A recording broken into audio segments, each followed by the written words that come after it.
हम बात करेंगे गल्फ ऑयल के मैनेजमेंट से, जिनसे बात होगी कंपनी के मार्जिन और वॉल्यूम ग्रोथ आउटलुक पर, ग्रामीण डिमांड पर कंपनी की क्या राय है। साथ ही यहां पर बात करेंगे पीवी सेगमेंट को लेकर कंपनी की ग्रोथ स्ट्रैटेजी के बारे में। इन सब मुद्दों पर होगी चर्चा, लेकिन मैनेजमेंट से हम बात करें उससे पहले कंपनी के बारे में आपको कुछ हम बता देते हैं। यहाँ पर आपको बताएं तो ये कंपनी हिंदुजा ग्रुप की कंपनी है और ऑटोमोटिव इंडस्ट्रियल सेगमेंट की यहाँ पर दिग्गज कंपनी है। 70,000 से ज़्यादा रिटेलर और 300 से ज़्यादा डिस्ट्रीब्यूटर्स है कंपनी के पास। 20 से ज़्यादा देशों को एक्सपोर्ट करने वाली नामों में इस कंपनी को शामिल किया गया है। इस लिस्ट में ये कंपनी शुमार है। और हमारे साथ अब जुड़ गए हैं Ravi Chawla, MD CEO Gulf Oil Lubricants India. Sir, स्वागत है आपका हमारी इस बेहद खास पेशकश में। और सेल्स वॉल्यूम पर मैं सवाल पूछना चाहती हूँ Q2 FY23 के बारे में। तो इनमें अगर मैं देखना चाहूँ तो किन सेगमेंट्स में डबल डिजिट ग्रोथ आती हुई दिखाई दे रही है? कोर वॉल्यूम्स के लिहाज से कितना इजाफा, आपका आउटलुक क्या होगा? देखिए, Q3 में अब हमने देखा है कि 10.5% वॉल्यूम ग्रोथ हुआ है ओवरऑल, और उसमें हमारे डीजल इंजन ऑयल में काफ़ी अच्छा डिमांड रहा है और उसमें ग्रोथ रहा है हमारे इंडस्ट्रियल B2B सेगमेंट्स में।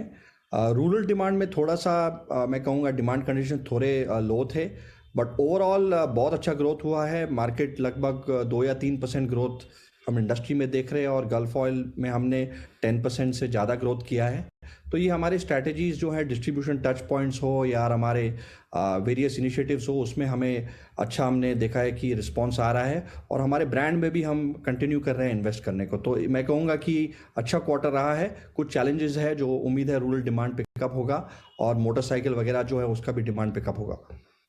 रवि, यहाँ पर कच्चे तेल की लोअर कीमतों के चलते हमने देखा कि एबिटा मार्जिन्स मार्जिनली एक्सपैंड हुए हैं, लेकिन हमें ये बताएं कि क्या पूरी तरह से कच्चे तेल की कीमतों में नरमी का जो फ़ायदा है उसको भुना लिया गया है, या अभी भी इसकी रियलाइजेशन में, खासतौर से चौथी तिमाही में रियलाइजेशन की कुछ गुंजाइश और बची हुई है? हमें उम्मीद है कि ये जो हमारे बेस ऑयल जो हम खरीदते हैं वो क्रूड के साथ, आपने ठीक कहा कि वो स्टेबलाइज हो गए हैं। कुछ फॉरेन एक्सचेंज क्योंकि हम इंपोर्ट करते हैं उसमें कुछ चैलेंज रहे, और एडिटिव्स जो केमिकल्स है हमने कुछ इंक्रीज देखा है, बट अभी स्टेडी है। और मार्जिन जैसे अभी क्वार्टर ऑन क्वार्टर इंप्रूव हुआ है 0.5% लगभग, बट उम्मीद है कि हम उसको और इम्प्रूव करेंगे जब मिक्स भी बढ़ेगा। और ये प्राइसेस अब स्टेबल है। डेफिनेटली कंपटीशन है मार्केट में, प्राइसिंग भी अभी देख रहे हैं कि प्राइसिंग में है, कंपटीशन है, बट सिक्वेंशियली हम देख रहे हैं कि मार्जिन को कैसे इंप्रूव किया जाए, और प्राइसेस रॉ मटेरियल के अभी स्टेबल है ओवरऑल। रवि, जो एक एनालिस्ट कॉल हुई थी कुछ समय पहले, उस पर मेंशन किया गया था कि इवेंचुअली मार्जिन्स जो हैं एक्सपेक्ट किए जा रहे हैं लगभग 14 से 16% की ग्रोथ के आसपास, लेकिन इसके पीछे जो टाइमलाइन है उसके बारे में क्या आप हमें कोई अंदेशा दे पाएंगे? एग्जैक्टली कब तक इसकी उम्मीद की जा रही है?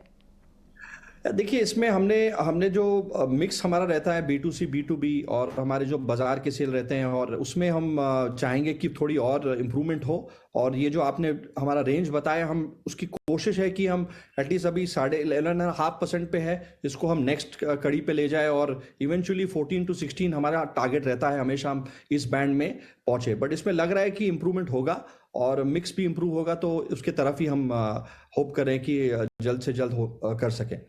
आपने चर्चा में रूरल डिमांड का जिक्र किया, तो इसको लेकर क्या कोई खास रणनीति है एग्रीकल्चर लुब्रिकेंट्स और मोटरसाइकिल ऑयल को लेकर? किस तरह से यहाँ पर फोकस बढ़ाया जा रहा है? स्लो डाउन की गुंजाइश यहाँ पर कितनी और लंबी चलने की संभावना दिखाई दे रही है? देखिए, अभी आप देख रहे हैं बजट में डेफिनेटली स्टिमुलेशन आ रहा है रूरल डिमांड का, और मोटरसाइकिल सेल्स भी आप देख रहे हैं कि इंडस्ट्री में अब बढ़ेगा, रूरल में बढ़ेंगे। तो हमें उम्मीद है कि ये हमारे जो इनिशिएटिव्स, जैसे हम डिस्ट्रीब्यूशन बढ़ा रहे हैं, हमारे गल्फ रूरल स्टॉकिस्ट हैं, कुछ हमारे सर्विस कैंप्स प्रोग्राम्स हैं मोटरसाइकिल के लिए, हमने एक वैल्यू ऑफरिंग भी दिया है जो प्राइस पॉइंट में एक मैं कहूँगा थोड़ा कम लेवल है, जिससे उम्मीद है कि जो कस्टमर्स थोड़ा जो हमारे प्रीमियम प्रोडक्ट्स है या वैल्यू प्रोडक्ट्स है उससे थोड़ा एक ऑप्शन आता है, तो वो भी हमने इंट्रोड्यूस किया है। और ये 3-4 चीज़ से हमें उम्मीद है कि रूरल डिमांड भी पिकअप होगा। रूरल में एग्रीकल्चर ऑयल्स भी जो हमारे बिकते हैं उसमें हमने देखा है कि थोड़ा डिमांड वहाँ भी कम है, बट सीजन अब बढ़ेगा तो हमारे इनिशिएटिव्स हैं। और जैसे मैंने बताया, एक वैल्यू ऑफरिंग है, हमने ट्रैक्टर सेगमेंट में भी उमदा प्रोडक्ट दिया है जिसमें लॉन्ग ड्रेन है, 1000 आवर्स यूसेज, वो भी हमने रिसेंटली लॉन्च किया है। तो ये सब हमें उम्मीद है कि एक पॉजिटिव रिस्पॉन्स आएगा हमारे लिए। पीवी सेगमेंट में कोई मार्केट शेयर गेन?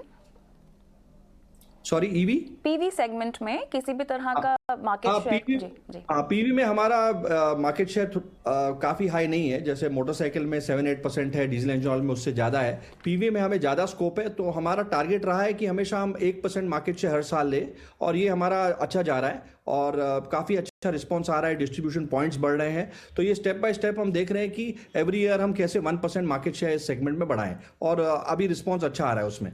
तो that is a good sign in terms of ये सेगमेंट जो है, passenger car segment. Lubricant market के बारे में अगर मैं स्पेसिफिकली जानना चाहूँ तो किस तरह की वॉल्यूम ग्रोथ की आपको उम्मीद है, और ग्रोथ टारगेट्स FY24 को लेकर उस लिहाज से क्या होंगे? देखिए, लुब्रिकेंट इंडस्ट्री, जो कोल्ड लुब्रिकेंट्स की जो डिमांड है वो न्यू ऑटोमोबाइल्स और कंजम्पशन के ऊपर है। ये 2 to 3% नेक्स्ट 10 to 15 ईयर्स कायम है। हम देख रहे हैं कि ईवी भी आएंगे, बट हमारा कोल्ड लुब्रिकेंट्स की डिमांड ऑटोमोटिव इंडस्ट्रियल में बढ़ेगी। और गल्फ जैसे कई सालों से हम 2 या 3 गुना इस ग्रोथ रेट का हम टारगेट करते हैं। तो अगर मार्केट 2 या 3% है तो हम चाहेंगे कि एटलीस्ट 3 टाइम्स हम इसको ग्रो करें, और ये हमारा आउटलुक रहा है और ये कायम है नेक्स्ट ईयर के लिए कि हम मार्केट शेयर गेन करें और ये डबल डिजिट ग्रोथ की तरफ हम आगे बढ़े। और उम्मीद है कि मार्केट में भी अच्छा ग्रोथ होगा नेक्स्ट ईयर, जो हमें लग रहा है। एंड 2 to 3 टाइम्स मिनिमम हमारा ग्रोथ का टारगेट रहता है, जो नेक्स्ट ईयर भी हम डेफिनेटली टारगेट कर रहे हैं। ये बताएं हमें कि जिस तरह से ईवी डिमांड और लुब्रिकेंट्स की डिमांड बढ़ रही है, ईवी के डिमांड को लेकर लुब्रिकेंट के डिमांड में स्पेसिफिकली किसी तरह का खास इम्पैक्ट आप देख रहे हैं? और अगर देख रहे हैं या आने वाले वक्त में अंदेशा है कि पड़ सकता है इम्पैक्ट, तो इसको लेकर कोई स्ट्रैटेजी इन प्लेस है फिलहाल? हमारे लिए देखिए, जैसे मैंने बताया, कोल्ड लुब्रिकेंट्स ग्रोथ कंटिन्यू होने वाली है next 10 to 15 years. But EV के लिए हमने कुछ इन्वेस्टमेंट्स की है ग्लोबली और इंडिया में। हमने एक software as a service company Electrifi brand India में हमने इन्वेस्ट किया है 26%, और इंटरनेशनली इंदिरा रिन्यूएबल्स करके एक चार्जिंग कंपनी है ग्लोबली, यूके में और यूरोप में। तो हम उनके कुछ चार्जर्स यहाँ लोकलाइज और टेस्ट कर रहे हैं, और हमारी जो इलेक्ट्रिफी कंपनी है उसको भी हम आगे बढ़ा रहे हैं कस्टमर बेस के द्वारा। और कुछ हमारे अलग भी प्लान्स हैं ईवी में, वो भी हम अनाउंस करेंगे। बट अभी ईवी फ्लूइड्स में हम हैं, 3 OEMs के साथ हमने टाई अप किया है और आने वाले हैं। तो ये 3-4 चीज़ मैं कहूँगा कि ईवी वैल्यू चेन में गल्फ की जो ब्रांड है, डिस्ट्रीब्यूशन, उसको कैसे लीवरेज करे, वो हमारी स्ट्रैटेजी है। और कुछ ही महीनों में कुछ और हम अनाउंसमेंट्स करेंगे इस ईवी वैल्यू चेन में। चलिए, तो इंतजार रहेगा। तब तक रवि, बहुत बहुत धन्यवाद, आपने समय निकाला और इतने विस्तार से कंपनी के बारे में हमसे बात की है। हम आगे बढ़ेंगे और हमारे साथ अब जुड़ गए हैं विवेक कारवा, वृद्धि इन्वेस्टमेंट से। विवेक, गुड आफ्टरनून, स्वागत है आपका। बताएं दर्शकों को, निवेशकों को, आप क्या स्ट्रैटेजी गल्फ ऑयल में अपनाने की सलाह देंगे? देखिए कविता, गल्फ ऑयल लुब्रिकेंट्स एकदम फंडामेंटली आप अगर देखो तो शानदार कंपनी है, जहाँ पे प्रोमोटर जो गल्फ ऑयल मॉरिशस है, वो company almost 72% stake promoter hold करती है। और अगर इनका देखो तो एक 2020 और 21 में स्टैग्नेंट था सेल्स वगैरह, लेकिन अब सेल्स में इंप्रूवमेंट है और प्रॉफिटेबिलिटी भी धीरे धीरे एक स्टडी ट्रेजेक्टरी पे ऊपर जा रही है। तो ओवरऑल सब कुछ कंपनी में अच्छा है, लेकिन फिर भी मैं इसमें बहुत अग्रेसिव बाई या फिर ये रिकमेंडेशन नहीं दूंगा। इसका कारण है, एक तो जो ऑयल यूसेज है, इसमें एक वो जो बोलते हैं ना, प्लाटू टच कर चुका है और बहुत बड़ी ग्रोथ नहीं दिख रही है, पहली चीज। और आज कंपनी 800 में ट्रेड कर रही थी, अभी 400 450 के बीच में आके ये करीबन 9-10 पी के बीच में ये ट्रेड कर रही है। और अगर इसी सेगमेंट में आप अगर पीयर ग्रुप को कंपेयर करो, उसमें जो सविता ऑयल टेक्नोलॉजी है, कैस्ट्रॉल है, तो ये सारी कंपनीज वापस उसी रेंज में ही ट्रेड कर रही है। तो यहाँ से री रेटिंग बहुत बड़ा हो, ये मुझे नहीं दिखता है। हाँ, लॉन्गर टर्म में हो सकता है कि सेक्टर में री रेटिंग आए तो इसमें आ सकता है, लेकिन ओवरऑल मुझे नहीं लगता है, क्योंकि कैस्ट्रॉल कई सालों से मैं देख रहा हूँ कि इसी रेंज में ये ट्रेड कर रहा है। तो यही आई थिंक गल्फ ऑयल का भी हार्श रहेगा, और मुझे लगता है बहुत बड़ा मूवमेंट यहाँ से रहने वाला है। तो 340 अगर चल रहा है तो अच्छे बुलिश सिनेरियो में हो सकता है 400 तक चला जाए, लेकिन बहुत अग्रेसिव मुझे नहीं दिखता। चलिए, बहुत बहुत धन्यवाद विवेक, समय निकाला, दर्शकों को गाइड किया। हम आगे बढ़ेंगे और अब उन शेयरों पर